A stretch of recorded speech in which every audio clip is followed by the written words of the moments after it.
हाफिज साहब, जो खबरें आ रही हैं, जो फैक्ट्स निकलकर सामने आ रहे हैं, उसमें कहा गया है एनआईए की टीम पहुंचती है, विदेशी फंडिंग से जुड़ा मामला था, 8 घंटे तक वहां पर जांच पड़ताल की है। इसके बाद जब वो खालिद नदवी को वहां से ले जाने के लिए तैयार हुई, तब वहां पर लोगों की भीड़ इकट्ठा हो जाती है और एनआईए की टीम को ना सिर्फ रोका गया, बल्कि जो खालिद हैं, जो मुफ्ती साहब है, उनको छुड़ा करके वो अपने साथ पास की एक मस्जिद है वहां पर लेकर गई। आप कैसे देखते हैं? क्या आपको लगता है कि यह गलत है जो हुआ है? इन्वेस्टिगेशन के बीच में नहीं आना चाहिए, जो सच है वो सामने आना चाहिए। दरअसल करुणा शंकर भाई, ये उत्तर प्रदेश का पहला जिला नहीं है और ये आखिरी भी नहीं है जहां उलमा को टारगेट किया जाता है, किया जा रहा है और किया जाएगा।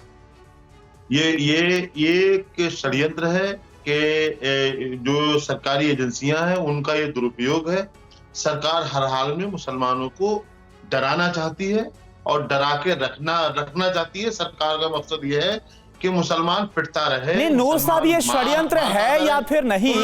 जब सही तरीके से जांच पूरी होगी तब पता चलेगा। आप कह लेना। मैं हाँ बोलिए। आप बोल रहे थे तो मैंने आपको सुना है। बोलिए। सरकार चाहती है कि मुसलमानों को पीटा जाए, मारा जाए, लेकिन वो अपने बचाव में सामने ना आए। मतलब जो भीड़ थी वहां पर, वो जो नजर आ रही है, वो मौलाना की मोहब्बत में थी। ये वो दिख रहा है और उस पर ये आरोप लगा दिया जाए कि इन्होंने हमला किया है, इन्होंने ऐसा। ये कौन सी बात है? क्या देश में लोकतंत्र रहा नहीं है? मतलब सरकारी एजेंसियों का खुल करके दुरुपयोग हो रहा है, ये नहीं नजर आ रहा किसी को। हाफिज नूर अहमद अजहरी साहब, एनआईए का अजहरी साहब, योगी सरकार अजहरी साहब, आप जो बात कह रहे हैं उससे पहले, अजहरी साहब सुनिएगा मेरी बात।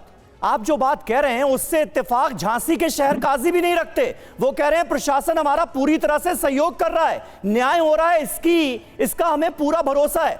और आपने वही रिकॉर्ड बजा दिया कि मुसलमानों के साथ ज्यादती हो रही है। आप जस्टिफाई कर रहे हैं बैठकर।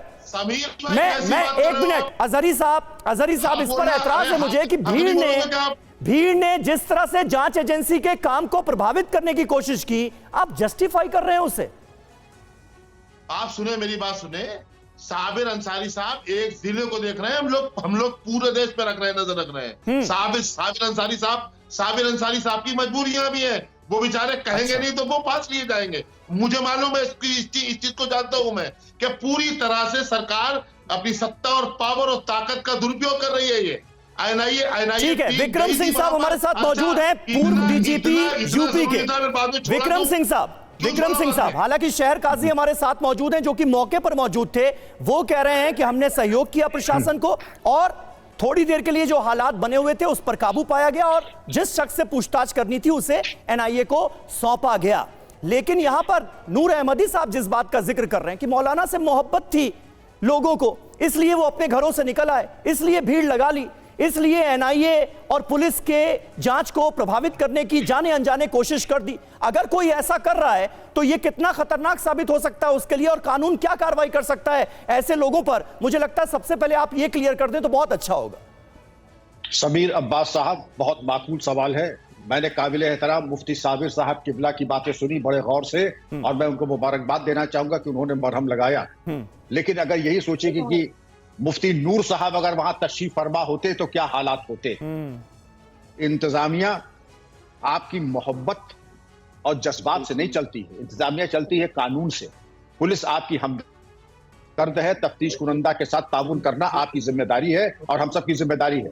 मैं फोर्स का डीजीपी रहा हूं और जब जाता हूं एयरपोर्ट पे मेरी तलाशी होती है, जितनी बार जाता हूं तलाशी होती है, मुझे जानते तो भी तलाशी होती है, क्योंकि ये लाजमी है, ये जरूरी है आपकी हमारी वतन की हिफाजत के लिए।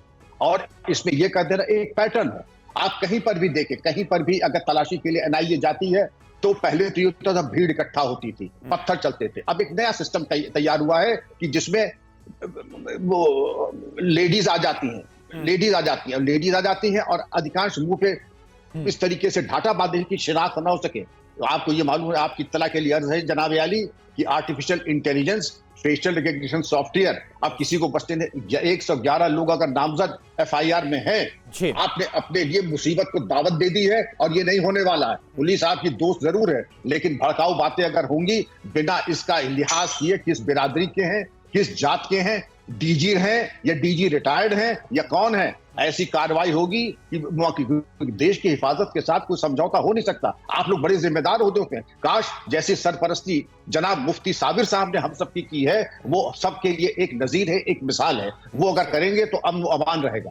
और भड़काने वाली बात करेंगे, किसी को ये इंटरेस्ट नहीं है कि जात और मजहब की बुनियाद के ऊपर कोई कार्रवाई करे। जात और मजहब हमारे नेताओं को मुबारक हो, आप लोगों को मुबारक हो। हम लोग जब यूनिफॉर्म पहनते हैं तो यूनिफॉर्म का मतलब ही यूनिफॉर्म होता है। हम सबके हैं और सब हमारे हैं, कानून की बुनियाद पे। जी समीर अब्बास साहब। जी बिल्कुल विक्रम जी। और देखिए नूर साहब आपके पास आएंगे, आप कुछ बोलना चाहते हैं, लेकिन तमाम जो हमारे साथ मेहमान है एक बार उनसे बात कर लेते हैं, एक बार सबसे बात कर ले एक करके, फिर आपके पास काउंटर चलिए आप बोल लीजिए, आप पहले बोल लीजिए, फिर हम बाकी मेहमान के पास जाएंगे। डीजीपी साहब, पूर्व डीजीपी साहब की मैं बड़ी इज्जत करता हूँ, वो भी काबिल एहतराम है मेरे लिए, और वो हमारे सूबे के डीजीपी रहे हैं। मैं इतना ही जानता हूं कि सरकार की आइडियोलॉजी जो होती है वही सरकार, वही डीजीपी साहब करते हैं, वही एनआईए करती है, वही सारे अधिकारी करते हैं। ये मैं अच्छी तरीके से, जैसे मैंने महाराजगंज जो ये बहराइच का इलाका है, वहां पर जो दंगा हुआ उसको भी देखा है, संभल को भी देखा है कि अभी भी वहां डीएमएसपी अभी भी बने हुए हैं जिनको सस्पेंड होना चाहिए था। लेकिन मैं बहुत ही अफसोस के साथ में कह रहा हूं कि डीजीपी साहब ने कभी नहीं कहा यहां पर। नूर साहब आप सरकार की आइडियोलॉजी की बात बोल रहे हैं, क्या है सरकार की आइडियोलॉजी? रहना चाहिए जिसको लेकर आप लगातार निशाना साध रहे हैं एनआईए पर और एजेंसियों पर, सरकार पर, क्या है सरकार की आइडियोलॉजी? आप इसी का हवाला दे रहे हैं ना। सरकार की आइडियोलॉजी है कि मुसलमानों को परेशान करो, मुसलमानों के धर्म को छेड़ो, ये यही है। ठीक है।